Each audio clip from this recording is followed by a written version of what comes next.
A colossal week for Luke Fickell and his staff. Two pass catchers in Eugene Hilton and Nizyi Davis make their commitments.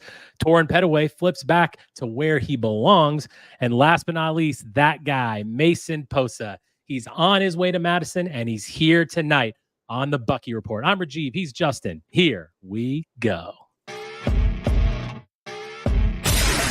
Welcome to the Bucky Report, your destination for all things Wisconsin Badgers. Authentic takes. Oh my God. Game analysis. Touchdown Badgers! Ring one up! And discussion from the fan perspective. Woo-hoo! Thanks for joining us and on Wisconsin. Welcome into the Bucky Report. We are your hosts, Rajeev and Justin, back together on a Sunday evening to talk about all things Wisconsin Badgers. Happy Father's Day to everyone out there and to you, of course, my friend Justin. On today's show, composite four-star linebacker Mason Posa joins the show to talk about his game, his recruitment, and why he chose Wisconsin. Eugene Hilton also committed this week. Can he be the next great wide receiver at Wisconsin and follow in his dad's footsteps to the league? We talk about the Pettaway flip and how Nizyi Davis changes the tight end room. It's time to complete the 2025 class. Who are the last few recruits Justin and I expect to round out this group? We are at the Bucky Report on Twitter, YouTube, and wherever you can find your podcast. Justin, how are you? Happy Father's Day. It's a good time to be a Badger fan, isn't it? It is. It was a hell of a week.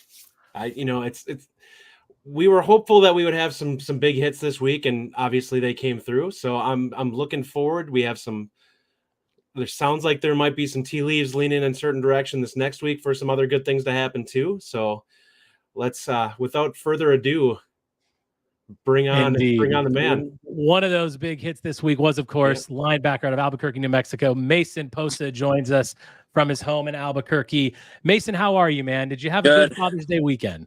Yes, sir. Good. How are you guys?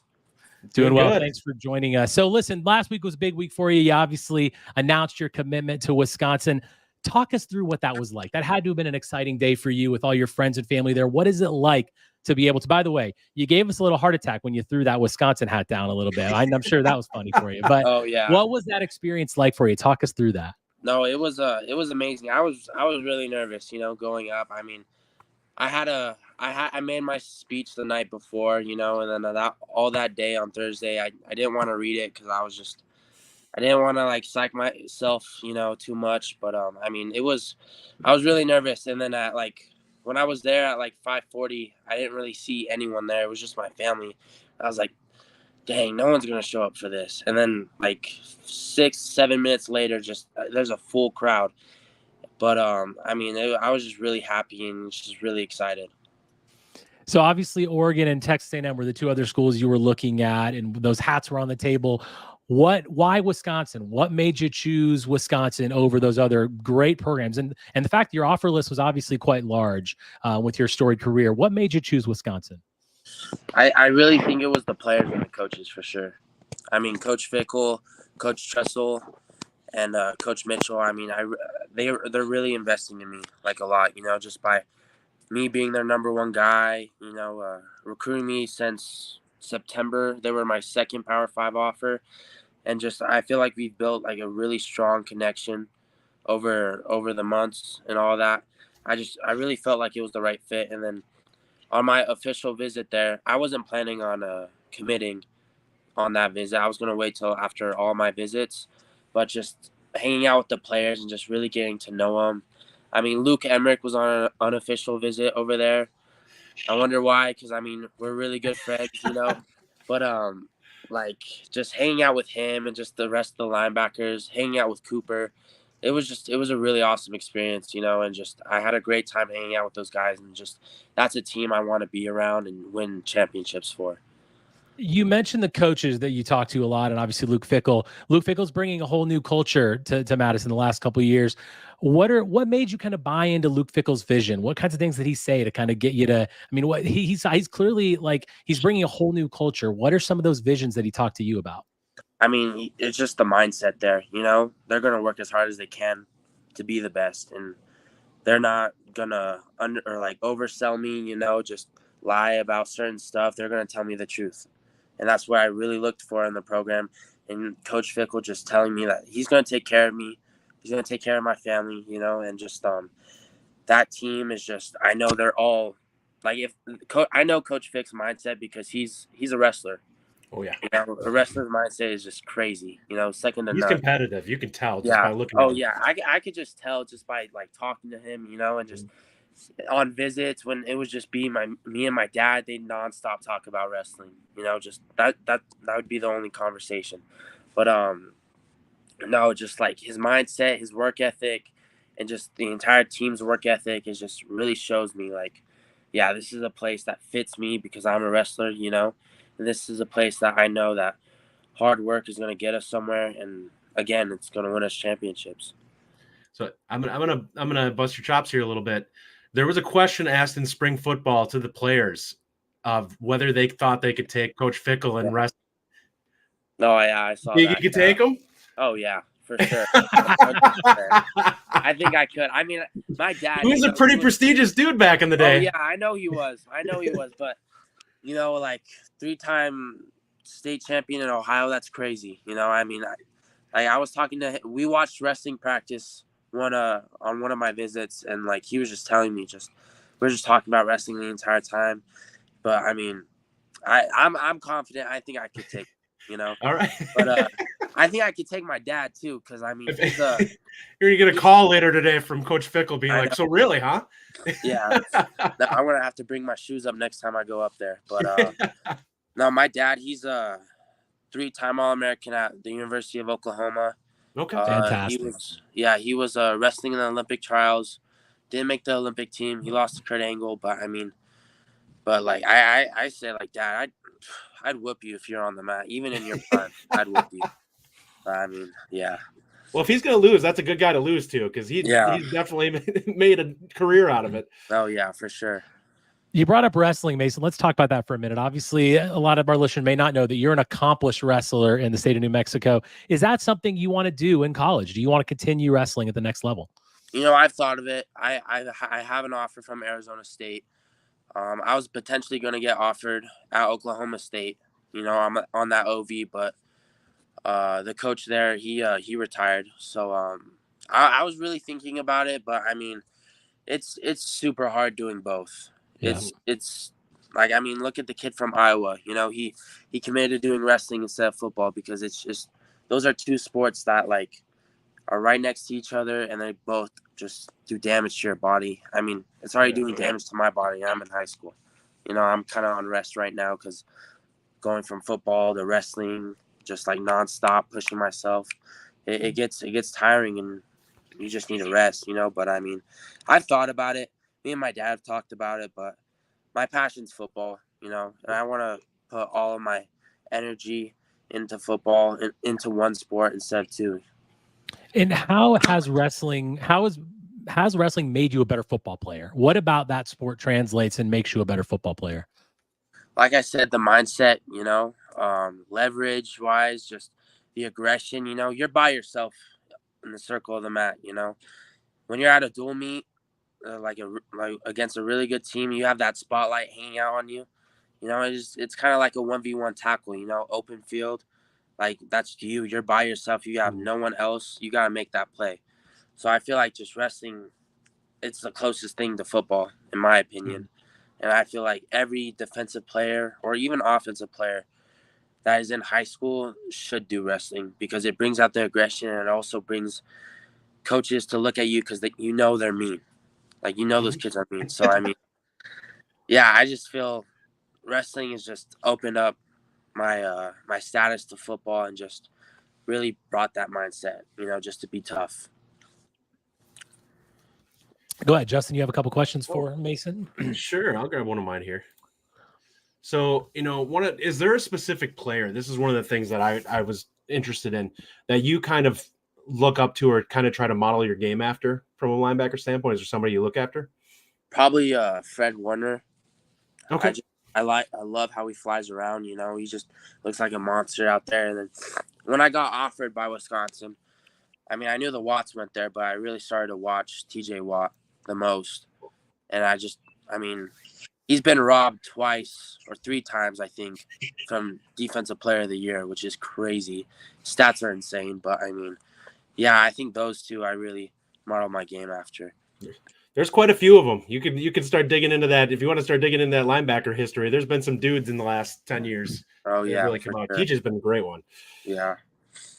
Speaking of the linebacker room is looking pretty good at Wisconsin. Obviously, you're a huge addition to that, but there's been a whole new drive for athletic, fast linebackers such as yourself. How do you feel about the other guys in the room, right? There's a lot of guys that hopefully you get along with. How do you feel about the way that linebacker room is shaking out right now? I mean, they look good, you know. I mean, I feel like you're not going to really have to worry about that position for a while, you know. I feel like with Tackett in there, he's the guy that you remind me of the most. That's in the room right now. You both come downhill like you're shot out of a cannon at people. Yeah, no, Tackett's a menace. He's crazy. But I mean, I feel like I've seen Brendan and Cooper's highlight tapes. I mean, they're crazy monsters too, you know. So I mean, I feel like that room is just really packed with loads of talent, and it's going to be a competition, you know. And I love competition, and I mean, I connect with those guys really well, and I know they're hard workers. But I mean, it's a tough room. It's going to be a tough room, and I love it. Welcome all the people that are sitting in our chat right now. Glenn says, welcome to Matt. Welcome to Wisconsin fans from coast to coast, Naples, Florida here. Will Hannes is a compliment to the young man. He plays downhill, side to side, and hits like a former USC linebacker did many years ago with the initials JS, a very lofty comparison, but I see that. So let's talk about your game a little bit, Mason. You obviously do have that sideline to sideline speed, which I really like so much. Tell us what you think the strongest aspect of your game is. Strongest asset, I feel like, I mean, just 110% hustle, grind, you know. I mean, you've got a motor for sure. Yeah, I won't quit on a play. I mean, if you guys I know you guys have watched my highlight reel, but I mean, that one play against Centennial where I overrun the tackle and then I make that play, you know, I feel like I constantly do that in games, you know. No matter what happens, no matter what negative thing I do, I'm still going to finish the play out, you know, and just live on another day or live on another play. You know, I'm not going to remember that same mistake and just it's going to ruin the entire series or the entire game for me. You know, I feel like I get over it fast and just start try to make new plays, you know, and all that. What's your favorite? Sorry, go ahead, Justin. I was gonna say, effort's a talent. Not everybody does it. And it's hard to do when you're tired late in the game to still bring it. Yeah, we were playing. I think it was the first game of the year. I was not conditioned at all. I was gassed. I made so like the quarterback was scrambling crazy, and I made a play, and then the next play they do hurry up offense, and then after we're on the other side of the field, and I'm gassed, and we have a play when we're all tired, we call shot, but that only comes from our coach, and I was like just gassing for it, and I was like, coach, but he couldn't hear me. And I just told one of our D linemen, shot. He goes down. Our defensive coordinator is like, Bo, why'd you go down? He's like, Mason called shot. And my coach looks at me, and I'm like, Coach, I'm tired, man. I need a little break. I didn't want to waste the timeout. And he's like, all right, that's fine. But, I mean, yeah, that was a little story. He bust your chops a little bit for that one? No, not really. I mean, he understood. He saw the plays that I did, and he's like, yeah, I understand. You're fine. But, I mean, that was the last time I ever did it. Do you feel like, Mason, you have some positional versatility? You play on the inside or the outside, or do you feel like you're going to be more of an inside guy and they're kind of keep you in that position? Where do you kind of see yourself in that linebacking room at Wisconsin? I mean, I think I see myself playing inside and out, you know. I love rushing the passer. That's my favorite thing to do.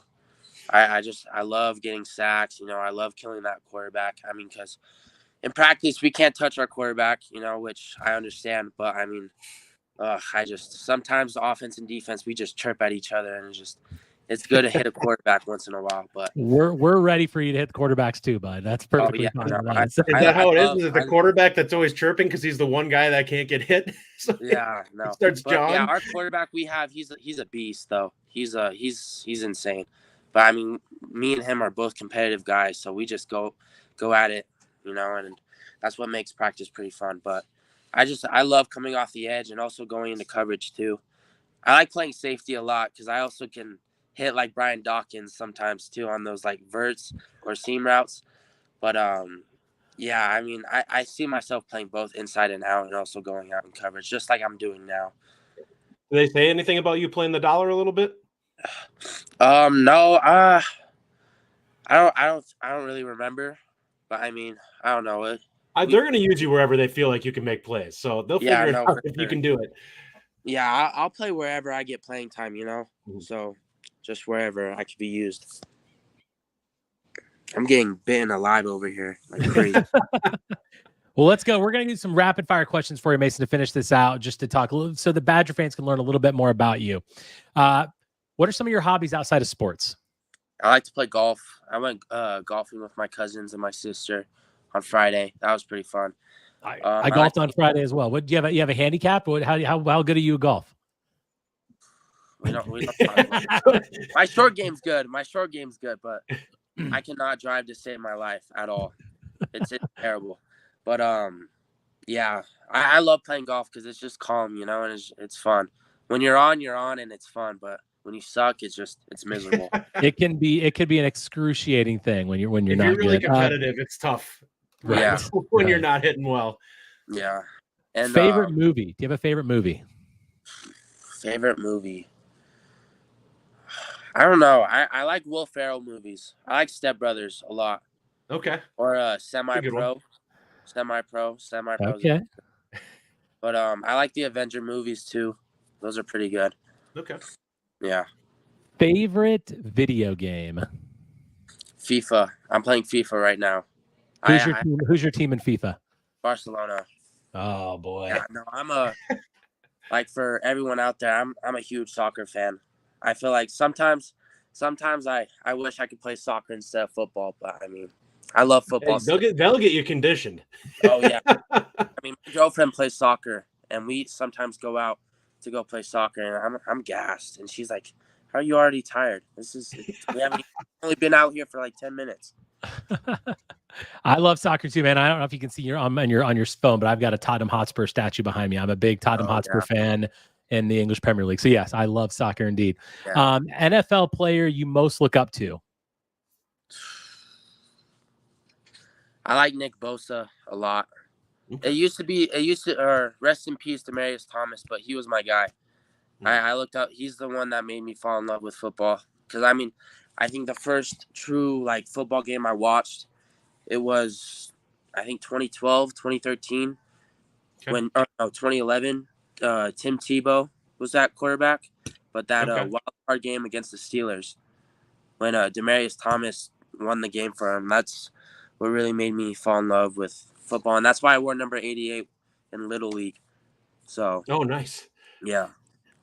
We got a couple questions from our listeners. C. Matts asks, "What's your go-to wrestling move?" Go-to wrestling move? A pick, probably a knee pick, or a duck, or a clarion.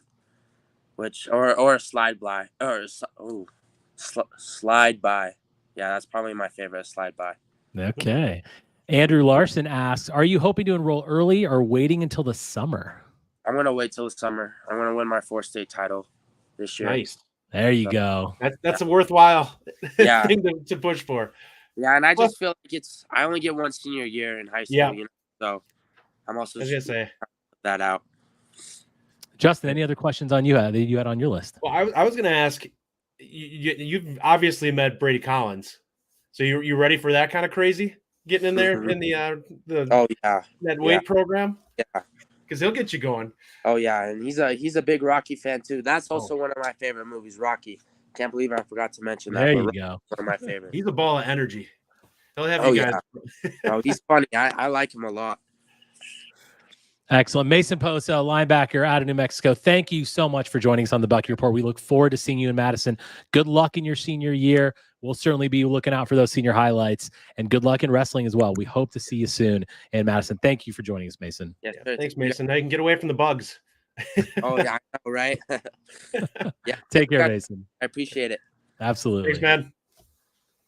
That was Mason Posa, great guy. That's kind of the person you want to add to your team. I mean, it's just we're excited that obviously Mason's going to be a part of this team and everything that he brings. Justin, I mean, a lot to that's like the energy that he brings is exactly what we're looking for. What a great week for this football program.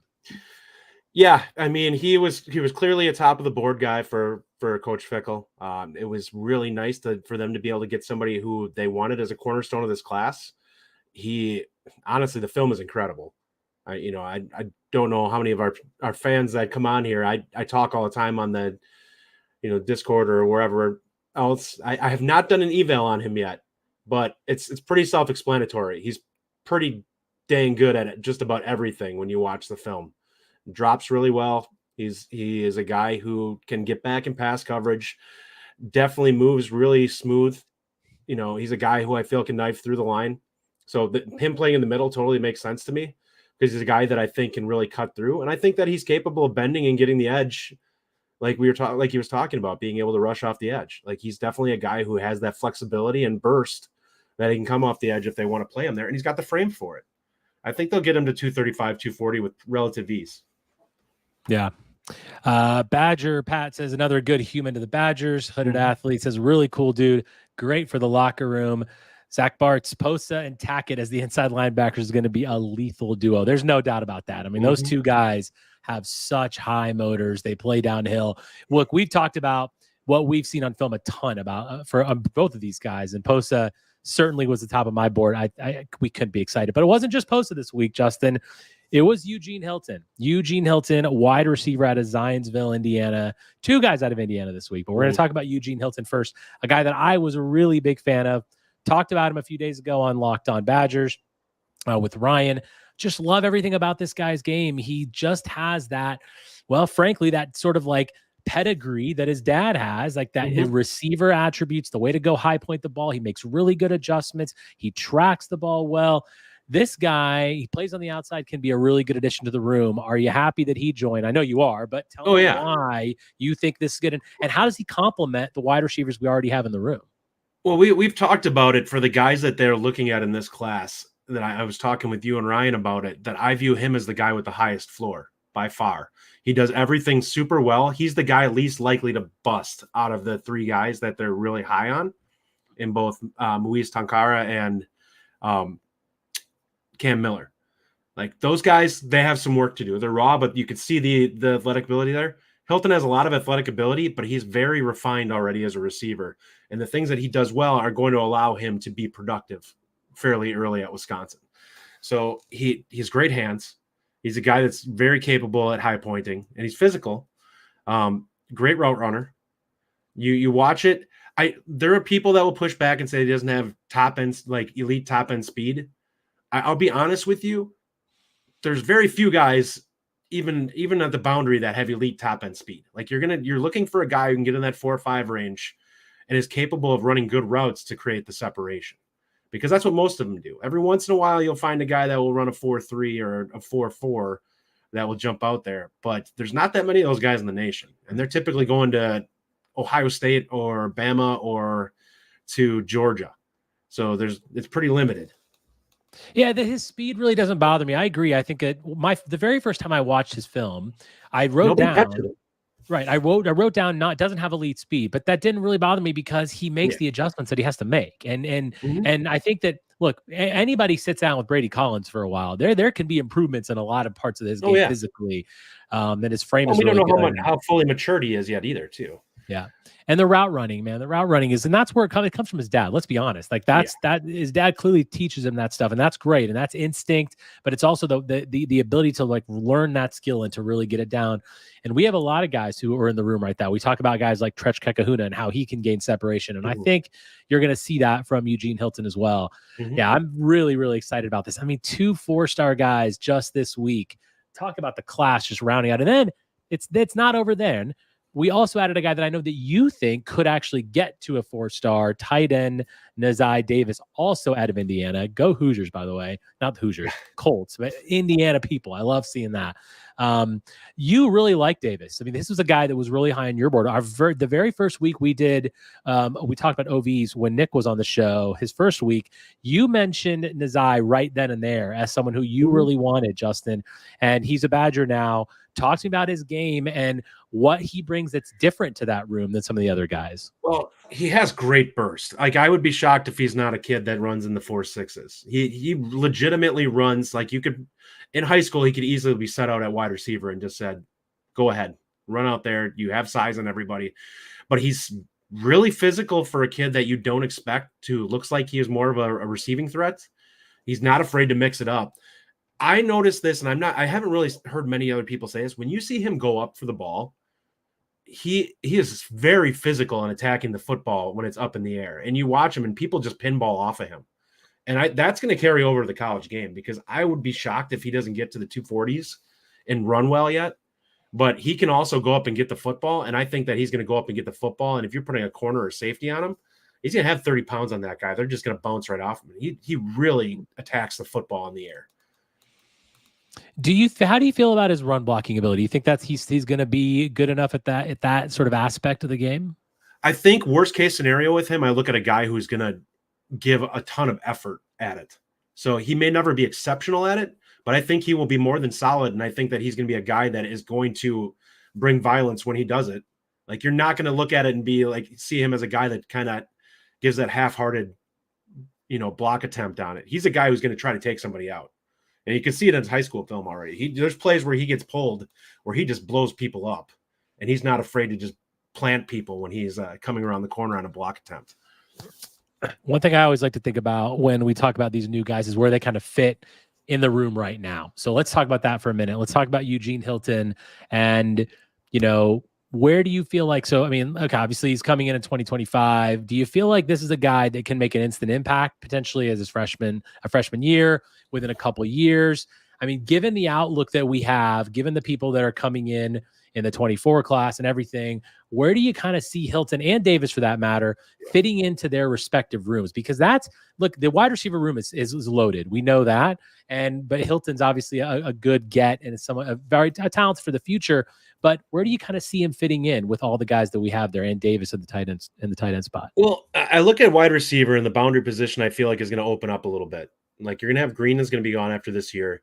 You don't really have anybody that's set in stone to lock that spot down.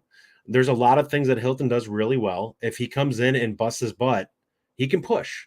Like, he's talented enough that if he goes out there and makes plays, he'll get opportunity. We talked about it with Tretch last year. I feel like he probably would have been pushing had he not had the foot injury. I think that he's just that dynamic of a talent. I think Hilton's capable of being that type of player because he's so refined already at this point. You don't have to worry about him being super raw and a guy you need a year to develop the finer points of the position. He's got somebody who's already probably drilling him to the point of what the NFL expectations are in, his father, because you don't become a Pro Bowl wide receiver or an all-pro type wide receiver without being a guy who has learned the finer points and refined your game, because there's too many people at that position that are effective for you to get to that point without doing the little things. Yeah, no doubt. I agree with everything you said there. And yeah, I think he can also make an early impact, and I think Davis can too. I mean, I feel like both of them have the ability. It's the athleticism that we're bringing to here that we've not really had as much, and both of those guys are, especially Davis, when you look at him compared to other tight ends. You obviously mentioned the hands, the way he bounces off players. That athleticism can mean you play earlier, and if you have that ability to have those game-breaking type things, you can get on the field sooner than the other guys. Yeah, I think worst case with him, you're looking at a guy who's probably going to help on special teams. It will be interesting. The tight end room is going to be really interesting because there's going to be a ton of competition in there. There's athletes in that room. Like, Wisconsin's got significantly better there. You got Jackson McGowan. You have Grant Stack. You have obviously Rob Booker. So there are guys who it's going to be whoever goes out there and takes it. So, I mean, it's obviously going to be a position that we see him. He'll get opportunity if he can prove himself. I mean, we saw it with Ashcraft. He got an opportunity to get out on the field as a true freshman. I don't know if the room is going to be that lean that will be an opportunity again, because there's like I said, there is talent. Some of these guys have really high ceilings. So he could definitely push, and if he comes in and busts his butt and is willing to work, I think that the talent is there. But he's going to have a learning curve compared to the other guys that are in there that are ahead of him right now. Yeah. John Berger says, I'm here. Welcome, JB. We always appreciate you being here. And yes, you did miss Posa. If you're just joining us now on the live show, the first 20 minutes of the show, we had Mason Posa on, which was great fun. I never will say no to an opportunity to make fun of Minnesota on this show and to make fun of PJ Fleck. So let's just talk about Mr. Torin Pettaway and how he is back to the proper side of those two states. He's a Middleton guy from Madison. By the way, what goes to the same high school as Will Garlock, the guy that just committed to the Wisconsin Badger basketball team, which is great. And he played basketball with Garlock. PJ Fleck and Minnesota fans out there, if you're listening, you thought you had one on us. You thought, oh, wow. Well, we just stole a guy from Wisconsin. We stole a guy from right out of Wisconsin's backyard. I had people blowing up my Twitter at that time. I had people in our chats, everything. Anytime I was out there, people was like, oh, these Minnesota fans were really hot to trot about the fact that they got Torin Pettaway and took him out of Madison. Well, Minnesota fans, not so fast. We got Torin Pettaway back exactly where he belongs. And by the way, Justin, a position of great need for us. Thank goodness, because you talked a lot about this last week with our defensive line.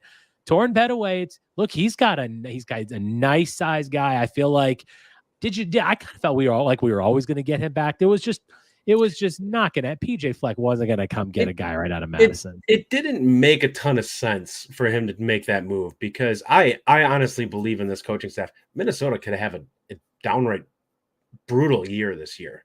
Yep. We could be looking at like a 4 or 5 win team.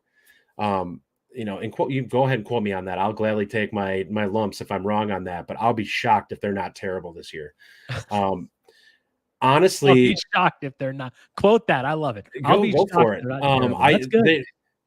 I just think that the new Big Ten is going to be a problem for them. If they're going to struggle to put together the talent they need, especially against teams that can really play an offense, and losing their defensive coordinator, who I actually thought was probably one of the better defensive coordinators in the Big Ten, was a huge deal that they kind of gloss over. Here's the deal. Pettaway has a lot of upside that you can look at from simply the standpoint, the guy's only played 1 year of football. He's going to get better. And even when I watched his film, you could see him get better watching his highlights as the highlight reel went on, because he got better at just coming off the ball and stuff like that, because you could tell he got more comfortable coming out of his stance, which is not something that's easy for somebody who hasn't done that. That's not an easy thing to get comfortable with. And it's a completely different muscles that you're not used to using when you're not somebody that's doing it. He's a guy that once he hits the weight room and gets pushed with the explosion and stuff like that, I feel like there's a gear he could pick up. So there's something to look at with him in terms of this. There is some upside. There were a couple guys that I liked a little bit better than him in this cycle. That is not to say that I don't think he has talent. I think he's definitely a guy that ups the athletic quotient in that defensive line room. And that is something Wisconsin badly needs to do. Yeah, he's got a good frame, 6'5", 265 right now. Where do you think he ends up as far as playing weight, or what do you think he needs to I think he's going to be playing the 5 tech, but I think they'll probably use him to slide inside at certain times too. But I think they probably will play him on the outside most of the time. Yeah. A guy with a lot of upside, right? You said it. The physical tools are there. When you have that kind of a frame at 6'5", 265, obviously there's a lot of additional opportunity to add good weight. He's got the skills. Will he develop into the top-notch D lineman? We don't know, but I like the fact that got the right coach, staff, right? And the staff needed to do something here, and getting a guy out of Minnesota and back where he belongs is a fine thing, and that's perfectly acceptable. Ryan Willie says Wisconsin will go 9-3, Minnesota will go 3-9. Yes. We love to see stuff like that. I would, as much as I would rejoice in the 9-3, I would also be equally happy about them going 3-9. It would be just so fun to watch them fall apart this season, and just see him scratching his head and sitting there. How many Botox shots is Peach going to need to keep the wrinkles out? Oh man, PJ Fleck. I really never could stop wanting to make fun of that guy.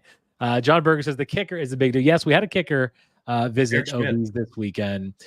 He still has more OVs, I think. So we don't there's no commitment there yet, but it is something that we don't talk about a lot. And I'm going to actually come back to this to talk about special teams. And that's something that we didn't really talk about last week with Mason as well.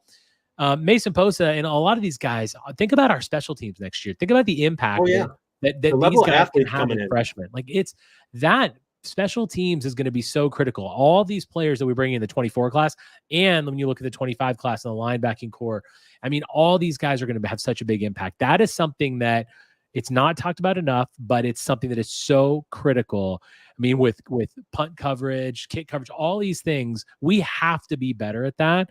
And I know that's a focus of this team and these coaches, which these guys are all going to fit well into that. You have some of these guys that you watch their film. There's a plenty of special teams, film on all these guys. And that's a good thing. I want to see them play special teams. I want us to put a focus on special teams, and we should be playing our better players, especially our better young players who want to get field time before they can actually get into with the ones with their position. That's exactly where they need to be playing, Justin. They have to be giving their all with the special teams units. And Schmidt, to get back on him a little bit, he's got an absolute bomb of a leg. That when you talk about a guy who's a weapon on special teams for kickoffs, that's a guy that can put it out the back of the end zone and consistently get touchbacks for you, which is honestly, you want a guy who can take away the opportunity for the other team to do something special. He takes the opportunities away. If the other team has a dynamic player back there, then he is a guy who can absolutely take them out of the game. Yeah, no doubt. Michael Wagner says, Rajeev, are you going to bet the Wisconsin versus Bama game? Bama has Georgia the week after. Maybe they overlook Wisconsin and come out flat. Let's hope they overlook Wisconsin and come out flat. I am going to bet on Wisconsin. I always will. I don't even know if it's an overlook us. Like it's a new coaching staff. Yeah. You have a completely new offensive coordinator to the coach there. It'll be interesting to see how that plays out, because there could be growing pains for sure. I mean, we saw firsthand how Wisconsin was last year. Sometimes it's not as simple as just having players there. You need guys that understand what you're trying to do and doing it at a high level to be effective. Now, they'll have more room for error than most teams, but it could take some time to come together. Like even the quarterback could really struggle with the change in offensive style. Yeah, it's not a foregone conclusion that Bama's going to come in here and do what they do to a lot of teams. But the fact that it's an 11 a.m. kickoff is no fun for anyone, including us or anyone who's going. There's a chance I might get to that game. But I will say this, Justin and I and Ryan Herrings, of course, from Locked On Badgers, we're planning on going to the Penn State game, by the way. So we are going to be in Madison for the Penn State game, October 26th, Halloween weekend, which is the same weekend we were in Madison last. Was it the same week? We were in Madison last year for, So we'll be back for Halloween this year. We're going to hit up that game. Justin, I'm going to let you take this, and we're going to kind of get into something we were going to talk about next. Matt Agnew says, you guys are awesome. Speaking of Pettaway, can you give a quick overview of what we need on the DL? Brian Smith always talks about how we need DL pieces. Do we just need bigger dudes in the middle? Justin, take this one. It's not a size thing. To be quite honest, it is you need guys that have the twitch and explosion on the defensive line to be disruptive. That's what Georgia has. That's what Ohio State has. That's what Bama has. It's guys that are not only 6'5", 260, 270, 280, 300 plus, that they have the weight, but they can also get on you so fast as an offensive lineman that you can't hold them off. And that's what they do. They just make it really difficult, even if you're an incredible offense, for your offensive line to hold together. And they will make plays until you kind of go back, look at the 2019 Wisconsin-Ohio State game. When Ohio State turned the screws to us and amped it up on the defensive line, we did nothing. They just absolutely destroyed us after that. We could do nothing. And that's what happens. When you have that type of athletes on the defensive line, you cannot, even with a good offensive line, hold them back, because it's so hard to stop when you have four guys that are difference makers. Listen, for my money, there's no fan out here that talks about recruiting better than this guy right here, Justin Jolka. Great analysis there. Love it. Let's stay on the DL, because obviously we look at our class. We've got 19 people there right now. There's a couple more spots. One, I guess, how many spots do you think we're going to fill? And on the DL, we've had a lot of questions in the chat.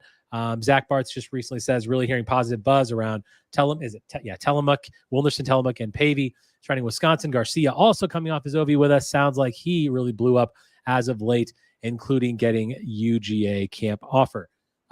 Pavey and Wilnerson, Tillamook, Justin, those are two guys that we're hoping to get. There's some different buzz, people going here, people potentially going there. Who knows what's going to happen? Do you have a one guy that you like more than the other here? And you talked a lot about DL last week and how we needed to kind of relook at the board. Well, where do you sit now based on the fact that we got Pettaway and there's some buzz around some other D linemen that are coming here. Well, I think looking at this, it sounds like there's some good buzz going about Wilnerson Telemak. We have a frame, and I said this earlier today. When was the last time we had a guy with his frame on the defensive line? He's 6'6", 257 already now. And he's got some refinement to get done. But the last time we had a guy like that, his name was Erasmus James. We have not had a guy with that type of length and size. You could say J.J. Watt.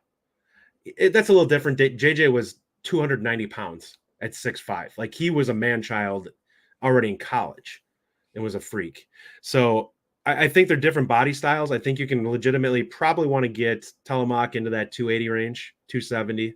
And he's going to have really a ton of length, and he's got pretty good burst. He's a guy that they need to get to develop, and he's got to work on pad level, and he's got to work on technique, but he has some upside. Pavey, I really like him. He's a kind of fire hydrant guy in the middle. I called him a Dylan Johnson light. I don't think he's quite as explosive as him, and I don't think he's quite as advanced, but you can see some of the things where he's pretty disruptive for a guy who's got that kind of size. He's really hard to get underneath, which is an absolute skill for a guy in the middle that you cannot afford to have them get pushed back into your linebackers. So I like him as a player. I think there's some upside there with him. He's a guy he's a flat out nose guard. He's probably not getting moved around to the edges at all, but it'll be interesting to see how that one plays out. They had Kyler Garcia in this weekend as well. He's kind of a guy who I look at it is pretty versatile. I think that he can play 5-tech, and I think that he can play in the middle if they need him in a pinch. He's a guy I could see being, I think he's 6'5" already. He's probably 240-ish right now, maybe a little heavier than that. Or I think his huddle says 260. But he's a guy I could legitimately see getting in the 290 range and being somebody that they'll bounce in the middle and the edges, kind of like we've done with some of the guys in the past. Yeah. Ryan Willie asks, any word on Watts? Any thoughts on Watts and when you think he's going to commit? He released his top 3 this weekend with us, Clemson, and Michigan. Michigan, right? There hasn't been any buzz about him committing to Michigan over the weekend, which I would always say is a massive plus. If that's the case, I don't think he has another visit planned after this. So if he made it out of the weekend without committing to them, I feel pretty good about it. I think Blazek killed that visit. So there's a chance with him. There were some vibes coming off saying that Michigan felt like we were concerned, and I'm like, I think Wisconsin came away from the weekend visit with him feeling like they were in first place and that Michigan had to win it. And that doesn't mean that Michigan can't win it. They're definitely capable of it. They're that level of program. But I think that it was not a visit that they could afford to just have him show up and that he was going to commit to them. And I think that that's probably something that is still true. If they didn't knock it out of the park with him, there's a chance that Watts ends up here. I think it's kind of nuts how after every OV weekend, we've come out looking great. I mean, this staff has absolutely crushed it. You talk about being on a heater. I mean, you talk about like, it's just like you think about the old NBA Jam, right? I mean, you played NBA Jam when you were a kid. There, like make a couple shots. He's on fire. You're on fire. I mean, I feel like that's what Luke Fickell is right now. I feel like we're on fire. It would not surprise me one bit if we got Hardy Watts and we got Wilnerson or Pavey, one of those guys, right? I mean, this class is really shaping up pretty nice. And I mean, they're on fire. They're hitting on all cylinders. And I give so much credit to the staff here, right? I mean, obviously Pat is just doing amazing things for this group. And then if you look down the entire staff, I mean, look at what Tressel and Mitchell are doing for the linebackers. Look at what Paul Haynes is doing. Look at what Blazek is doing. I mean, you just go down the line and you can't really, in Guyton too, you can't leave out Kenny Guyton. I feel like you can't really find a hole in some of the issues there. And I think that it's setting us up for such a great future to be able to realize that, you've got a core of assistant coaches that are committed to the vision that Luke Fickell is selling and the vision that he's actually put out to his team and his players and says, look, this is what I expect. You heard Mason Posa say earlier. There's an expectation with Fickell that you get the job done recruiting. Absolutely. And so it's the players, it's the coaches, and he's not going to take it if someone's not. And when Blazek came here, There was questions. We don't really know much about him. How is he as a recruiter? We talked about this. How is he as a recruiter? Well, I'll tell you what, the jury's back and he's killing it. Mm-hmm. And I mean, you just look across the whole board and it's fantastic. You've got a comment up here. Yeah. Brad Klippel says, didn't someone post that Watts was committing on 6/18? I believe that's actually Wilnerson Telemock is put out there that he was going to commit on the 20th or the 18th. Either that or the 21st. I don't know if Watts put anything out there yet. He might have. If he has, I have not seen it, but it's possible if that's the case. I still think that we have a pretty good shot if it hasn't been put out there. Couple comments here. Zach Bartz, good friend of the show. If Blazek lands Watts, that's a back-to-back 5 O-line deep classes, all with dudes in their own rights. I mean, yeah, seriously. And if you thought that for a couple of years there, we weren't looking like, O-line U, well, that's coming back. Obviously, we've talked ad nauseum about guys like Kevin Haywood and all the guys that are coming in next year, Corey, all these folks. So, yeah, I mean, you stack these guys again with Roski and Watts. I mean, there's just so much talent coming to the O-line. Really, really good to see. Brian Strutt says, great coaches, recruiters. Sure hope we can keep this group together. Yeah. It's not going to be easy, right? I mean, when you have good assistant coaches, when you have good recruiters like this, it's definitely going to be different, and keeping them is not always going to be the most easiest thing. Zach Bartz also says Telmick is committing on the 18th at his high school. Let's talk football. Any update on Zay Gentry, Justin? You click it. There we go. We were double clicking. I think we're going to have to play the long game on this one. I think this is one Wisconsin's going to have to keep pushing on and just try to build as much comfort and familiarity with the family as possible. I think there's a chance to get this done. From what I can tell, I don't know for sure, but I believe he may have decommitted from SMU. If that's the case, I think Wisconsin's got a shot here. I don't think that this is one that you just give up. I think you're going to have to win mom over, and you may have to really, if you're the coaches, you may have to be her best friend. It's just how it is. You may have to really make her understand we're going to take the best care of your son, and we'll hopefully give you an opportunity to see him play as much as possible. Yeah. I mean, Gentry would be a huge, huge get for this class. Couple quick notes. Again, if you missed the beginning of the show, Mason Posa was on with us. Great interview with Mason Posa. He's going to be such a good addition to this group. I can't wait to see him on campus. Also, Justin and I are going to be kicking off this week, starting our Know Your Foe series. So we're going to be previewing each of our opponents one by one, 1 week at a time. So we're going to start with Western Michigan, of course, who's our first opponent. Go down through South Dakota, then Alabama, and all the way through the Big Ten schedule. We'll talk about kind of who they lost, who's coming in, coaching changes, things like that, just to kind of set you guys up with a quick preview. Let's get into our last segment here, the 2025 class. I was on with Ryan earlier this week on Locked On, and we were talking a little bit about this. And I wanted your take on this, and I'll give you mine as well. This year's class currently is sitting 12th on 247, 5th on Rivals. And if we get Watts, we get other guys, Gentry, who knows what we can look at. But, of course, we have 19, and some of these other guys that are below us don't have that yet. Where do you think this class ends up this year, the 2025 class? And then also kind of what's the ceiling of this 2025 class? So where you think it's going to be, and how high do you think it could get? Well, it's interesting. I don't think it could get quite as high as what last year's was. It's possible that we get in the ballpark. I think in order to do that, you need to lock down Watts. You need to get Byron Lewis. You need to get, who's the other 4-star that's sitting out there yet? There's one more I'm not thinking of right now off the top of my head, but they have one more guy that they need to lock down. That's out there that, if they get those guys, it's going to make a world of difference for this team in terms of being able to jump into that ballpark. We're getting in a pretty good spot. We need some guys to jump up from a ranking standpoint, and I think some guys will. Davenport is a big one for me. I look at it. I think he's like a 5.5 or something like that on Rivals right now. That's going to change. Like if he falls just in line where everyone else is. Jalen Woods, yes. Thank you, Steve Kneebone. Jaden Woods is a guy who I think they really need to lock down, because he's a big one for them to get in this group if they can pull him in, because they still need an edge guy. I think they want one more. So if those 3 guys get in there, that really changes where we end up sitting in this this cycle. So you're saying you don't think they're going to get as high as they were last year, the 2024 from a point class, which standpoint, no. 2023.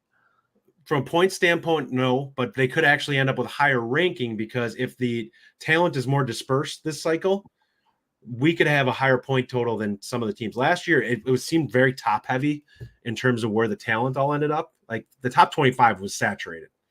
We had a score that the 3 years preceding, we would have been a top 20 class. So that tells you how heavy it was on the teams that were on there. If we go back to the 3 years prior to this, where most of the teams were, there's a chance that we're probably we can get up to like the 20 range. We need to get 230 plus in the composite total points to be kind of in that realm of being close to a top 20. So you don't necessarily think we have top 15 potential this year?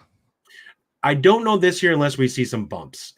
I can't say that there won't be guys that get substantial bumps. We both expect to see bumps. We do expect to see bumps, but the level of bumps is what's going to be important. If guys just get to being composite 4 stars, I'm not sure that's enough. You need somebody that needs to get in that Kevin Haywood territory where you have like a 95 type guy that's going to kind of push everyone else up, because getting guys that are just in that 89, 90 range, that's not enough of a jump to truly drag up the numbers unless you're getting like 5 guys that do it, which could happen, but it's going to ask a lot. Like we would have to get a substantial jump. We would probably need more 4 stars than last year in order to do it, because I don't know if we'll have the top tier guys. Yeah, that's a fair point. I mean, I obviously have a bit more optimistic take on it, just that because obviously I always have an optimistic. Oh, we're going to be top 25. I mean, that's for sure, but I don't see any reason why we can't be top 20 or even top 15 potentially. I mean, I understand that there are teams below us, there are teams above us that will fall, like Rutgers most certainly will. Yeah. But there are teams below us that I understand will get there. And I don't think that, look, we're 12th right now. Let's just look at 247. Rivals, we're 5th. That's just nuts. But with 247, I see us absolutely having the ability to get to 15. Now that does mean Watts has to go. That does mean Woods has to hit. So and then of course you're talking about, the other guys, like we've talked about Davis. We've talked about there's tons of guys that have the potential to. Landon Locke has a potential to raise his ceiling a little bit. So I do think that we could end up with that top 15. Now here's the bigger question, and Michael Wagner set it up for me perfectly. Can Wisconsin have a top 10 class in the future? I think it's possible. So let me ask you this, Justin. Over the next 3 years, we'll do 3 and then 5, and if that's different. What is Luke Fickell's ceiling on ranking in the recruiting class? Do you think we have the ability to get to that top 10, like Michael Wagner asks? Or do you think that's asking a bit too much of Luke Fickell right now? For the next 3 years, I think that's asking a little too much. This is going to take some time to build. And if you want to start getting that, like a top 10 class, you need to be a team that probably finishes in the top 5 during the course of the season, which means it's probably a playoff run. So not only do you make the playoff, but you probably win a game or two in order to move yourself into a prime position there to prove to people, yeah, I can go there and we got an opportunity at possibly winning this thing. And that's where you get those top guys to suddenly consider you a little bit. But I think it is different for me. I do think that a fringe top 10 class is a possibility. Like I think they could get to 10 or 9, but it's going to take them. They need to prove themselves as being a team that can be flat out win the darn thing. And that's what you need. So probably 5 years to me to really get the foundation in place to build the number of classes that are required to have that level of talent base. Yeah, I mean, it's about selling the vision, and obviously we have to be able to see it on the field. Like that's one thing we haven't really talked too much about in this. We last 3 weeks we've been talking about OVs and everyone that's coming in. It's got to happen on the field. We can't have 7 and 5 seasons if we're going to climb up the recruiting rankings, because then players are going to say, no, I'm not buying into your vision. But if you come out this year and you have a 9-3 type season and you beat big teams, that all of a sudden the ability to get those 4 stars just continues to go up. And then all of a sudden we can look at that upper echelon of 5 stars, that's going to be tough to really consistently bring those guys in. But that's how the big teams do it. And, I always say the word Clemson, everyone thinks I'm crazy, but we absolutely could be the way that Dabo Swinney took those recruiting classes through the roof, the way that he took that program up to the top. That can happen. You have to have success to do it. I understand. But you look at Phil Longo, you look at Tressel, you look at the system they're building, you look at the change of the athletes that are coming in. If it translates to success on the field, I absolutely believe we have a top 10 ceiling for Fickell. In the next 3 years, I think that's a little tight. Within the next 5, I definitely think that's there, because I do believe that the program is going in a really strong direction, which I think might take a bit of an exponential turn up this year, not in the next couple of years, just because, you know, I mean, I was on a Big Ten show the other day, and people were asking this, the host was asking me about, oh, you know, Luke Fickell's first season was semi-disappointing with 7-6. I'm like, well, it wasn't. Yeah, we had a couple disappointing wins. We had, disappointing games against Northwestern Indiana, but for the most part, he did what, I mean, these aren't his players, and you can see the culture changing, and that's all we need. We need to be able to see the light at the end of that tunnel, and I think we do see that. So I'm going to go a little higher. I think that we really can do the top 10, but it's going to be a stretch. It's not going to be easy to compete with those teams. I mean, gosh, even in the Big Ten now, you've got 4 powerhouse programs in Michigan, Ohio State, USC, and Oregon. I mean, those are legitimate powerhouses, blue bloods through and through. So to even crack the top 5 in the Big Ten is going to be a really difficult thing to do. Yeah. And the biggest thing there you can say is beat them on the field. That you get to take that into the recruiting visit. Oh, why would you want to go there? We just, destroyed them on the field. That's the trump card. Like we can win these games. We've proven it. So why would you want to play for them when you can play for us? Yeah. Absolutely. Absolutely. Justin, final thoughts on this Father's Day before we close today's show. Yeah, the class is really coming together. I think this is going to be a bigger class than what I think we expected. And I think the staff will take as many guys as they think they're comfortable with taking, because I think this group would rather go heavy in the high school format than the transfer portal.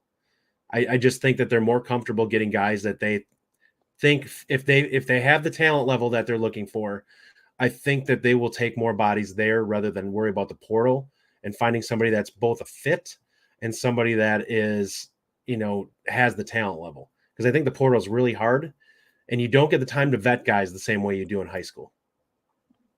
Where do you think our number ends up? So we're at 19 right now. Where do you feel like the class ends? I think it's 25. 25? I can see us there for sure. I was thinking more along the lines of 22, 23. But the number I had heard was 21 to 24, but I think they'll take more if they're guys that they identify as actual must-takes. Like a Watts, I don't know if he counts against that total, because he's a guy that you look at that you take him regardless. Like he's a take no matter what.